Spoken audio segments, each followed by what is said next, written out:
जब हम supreme court में गए थे 2019 में तो इंसाफ हासिल करने की उम्मीद लेके गए थे।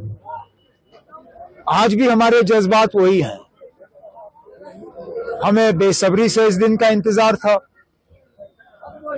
कल सुबह ऑनरेबल चीफ जस्टिस और उनके साथ 4 ऑनरेबल जजेस जो हैं वो अपना फैसला सुनाएंगे और हम इंसाफ की उम्मीद लिए बैठे हैं। दिन तक हियरिंग चलती रही। आपके जो वकील थे उन्होंने ज़बरदस्त वकालत की थी जम्मू कश्मीर के केस की, तो अब 11 दिसंबर को उसकी जजमेंट आने वाली है। क्या कुछ एक्सपेक्ट करते हैं आप, किस तरीके का फैसला आएगा? देखिए, हमने तो सारी उम्मीदें कोर्ट से रखी हैं और शायद मुझे लगता है हम पहले पिटिशनर थे जो कोर्ट गए थे पार्टियों में से, और हमारा अभी भी यकीन कोर्ट में ही है कि अल्लाह करे कि जो फैसला है वो जम्मू कश्मीर के लोगों के हक में हो। सर, जिस तरीके से होम मिनिस्टर ने परसों पार्लियामेंट में बयान दिया था कि नेहरू की ब्लंडर थी आर्टिकल 370 रखना, और उसके साथ साथ हम लोगों की जो मुल्क के लोग थे उनकी डिमांड थी कि आर्टिकल 370 हटाया जाए, जो हमने किया। तो आपको लगता है कि इस माहौल में जहाँ हमें जो होम मिनिस्टर वो वकालत करते हैं हटाने की, जम्मू कश्मीर के लोगों के एहसास या जज्बात की कदर की जाएगी? देखिए, नॉर्मल सर्कमस्टांसिस में जो कोर्ट होता है, कोर्ट इससे बालातर होता है, उसका इमोशन से पॉलिटिक्स से कोई लेना देना नहीं होता है।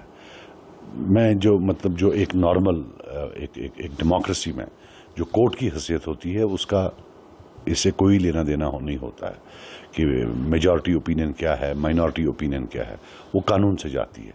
और हमें जो लगता है कि कानून हमारे एक अंदाज़ा ही लगाना है, तो कल 10 बजे जब जजमेंट आएगी, वर्डिक्ट आएगा, तो उस वक्त पता चलेगा कि क्या है कि कश्मीरियों के हक में है, जम्मू कश्मीर के अवाम के हक में है या उनके खिलाफ है।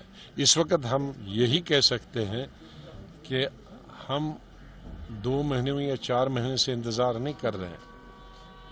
हम गुज़िश्ता 4 साल से ज़्यादा अरसे से इस दिन का इंतज़ार कर रहे थे कि कब सुप्रीम कोर्ट, क्योंकि पहले 3 साल में तो कोई सुनाई हुई नहीं, सिर्फ एक दफ़ा आधे घंटे के लिए सुनवाई हुई थी, और जिसका मैंने खुद भी और मेरे साथियों ने अपनी पब्लिक मीटिंगों में पिछले 1-1.5 साल से कहा कि जब तक सुप्रीम कोर्ट इसको डे टू डे हियरिंग नहीं करेगी तो तब तक फैसला आना 50 साल में भी नामुमकिन है।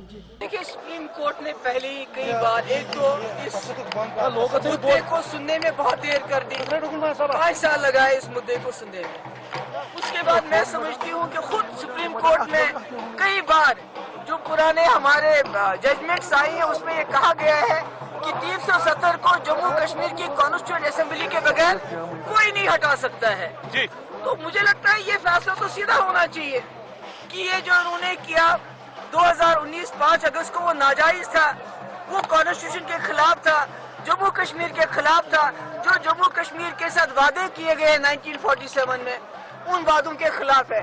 तो मैं पिछले कल रात से देख रही हूँ जिस तरह से अलग अलग जमातों के, खासकर पीडीपी का मैं सुन रही हूँ, हमारे वर्कर्स के लिस्ट लिए जा रहे हैं पुलिस थानों के जरिए। लगता है कि कोई ऐसा फैसला आने वाला है जो जम्मू कश्मीर या इस मुल्क के हक में नहीं है, बल्कि सिर्फ बीजेपी के एजेंडे को आगे चलाने के लिए है। इसलिए कुछ प्रिकॉशनरी मेजर्स लिए जा रहे हैं, जिसका मुझे बड़ा अफसोस है। मगर फिर भी मैं सुप्रीम कोर्ट को ये बताना चाहती हूँ कि आपकी जिम्मेवारी बीजेपी के एजेंडे को आगे चलाने की नहीं है, बल्कि इस मुल्क की सालमियत, इस कॉन्स्टिट्यूशन की सालमियत की है। उसका लिहाज कीजिए।